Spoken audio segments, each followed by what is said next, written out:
जय श्री राम सभी साथियों को। आशा करता हूँ सभी स्वस्थ होंगे और मस्त होंगे। आज हम बात करेंगे उस महान व्यक्ति की जिन्हें भारत रत्न की कोई ज़रूरत नहीं थी, क्योंकि वो खुद ही एक रत्न थे। तो हम बात कर रहे हैं यहाँ पे रतन टाटा जी की, जो अब हमारे बीच में नहीं रहे हैं। और इसी के साथ उन्हें भावपूर्ण श्रद्धांजलि अर्पित करते हुए भगवान जी से यही प्रार्थना करते हैं कि भगवान श्री चरणों में उन्हें अपना स्थान दें और ऐसे महान व्यक्ति को खोना हमारे लिए एक बहुत ही बड़ी क्षति है। तो हम यहाँ पे रतन टाटा जी के बारे में जानने की कोशिश करेंगे। कौन थे रतन टाटा जी और क्या खूबियाँ थी उनमें।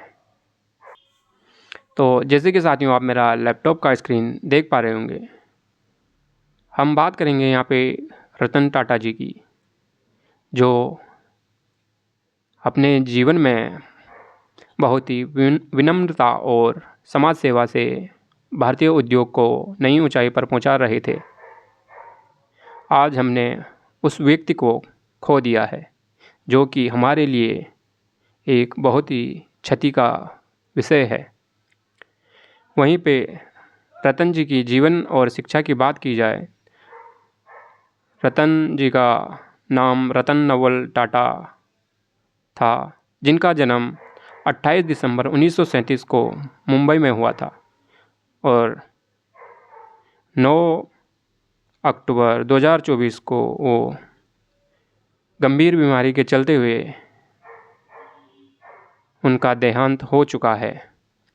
ये एक प्रतिष्ठित पारसी परिवार से ताल्लुक़ रखते हैं। उनके माता पिता का नाम नवल टाटा और सोनू टाटा था और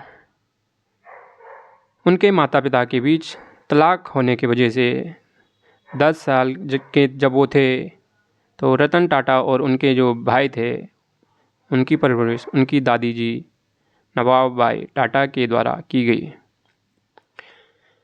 अगर बात करें यहाँ पे रतन टाटा जी की प्रारंभिक शिक्षा मुंबई से पूरी करने के बाद रतन टाटा जी अमेरिका गए।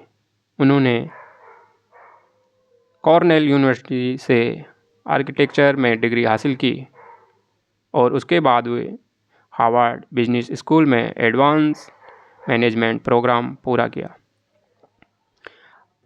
अगर वहीं बात करें टाटा समूह से वो कब जुड़े और कब से उनका करियर की शुरुआत हुई, तो 1961 में रतन टाटा ने टाटा समूह में से अपने करियर की शुरुआत की। सबसे पहले उन्होंने टाटा स्टील में काम किया, जहां उन्हें काम की नींव को समझा। वह फैक्ट्री के कामगारों के साथ मिलकर काम करते थे और यह उनका विनम्रता और काम के प्रति समर्पण दिखता था। 1991 में JRD टाटा के बाद रतन टाटा को टाटा समूह का चेयरमैन बनाया गया। उस समय टाटा समूह कई छोटे छोटे व्यवसायों में बिखरा हुआ था। रतन टाटा ने इसे संगठित किया और इसे नए स्तर पर पहुंचाया। महत्वपूर्ण अधिग्रहण और व्यापारिक फैसले। रतन टाटा के नेतृत्व में टाटा समूह ने कई महत्वपूर्ण अधिग्रहण किए, जो उन्हें विश्व स्तर पर पहचान दिलाने में मददगार रहे। उन्होंने टाटा मोटर्स के माध्यम से जगुआर और लैंड रोवर को खरीदा।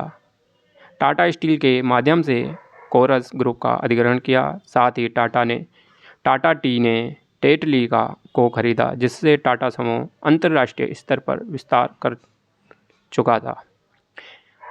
वहीं उन्होंने नैनो कार का सपना देखा था और उनका सपना ये था कि हर भारतीय के पास एक सुरक्षित और सस्ती कार हो। इसी सपने को साकार करने के लिए उन्होंने 2008 में नैनो कार का लॉन्च किया। यह दुनिया की सबसे सस्ती कार थी और इनकी दूरदर्शिता और लोगों की ज़रूरत को समझने का एक प्रतीक था। वहीं अगर समाज सेवा और परोपकार की बात की जाए, तो वो एक उद्योगपति ही नहीं थे बल्कि एक महान समाज सेवी के रूप में जाने जाते थे। उन्होंने अपनी संपत्ति का एक बड़ा हिस्सा टाटा ट्रस्ट के माध्यम से समाज की भलाई के लिए दान किया है। ये ट्रस्ट स्वास्थ्य, शिक्षा और ग्रामीण विकास के लिए काम करता था।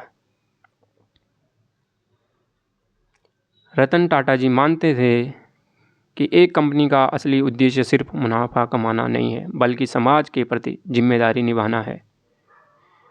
अंतिम शब्द और प्रेरणा। 2012 में रतन टाटा ने टाटा समूह के चेयरमैन के पद से रिटायरमेंट ले लिया, लेकिन आज तक भी वह कंपनी से जुड़े हुए थे और मार्गदर्शन प्रदान करते रहते थे। रतन टाटा का जीवन हमें सिखाता है कि कैसे नैतिकता और परिश्रम और समाज के प्रति दायित्व निभाते हुए ऊंचाइयों तक पहुंचा जा सकता है। वो कहते हैं कि अगर आप तेज़ी से चलना चाहते हैं तो अकेले चलें, लेकिन अगर आप दूर तक चलना चाहते हैं तो साथ चलें।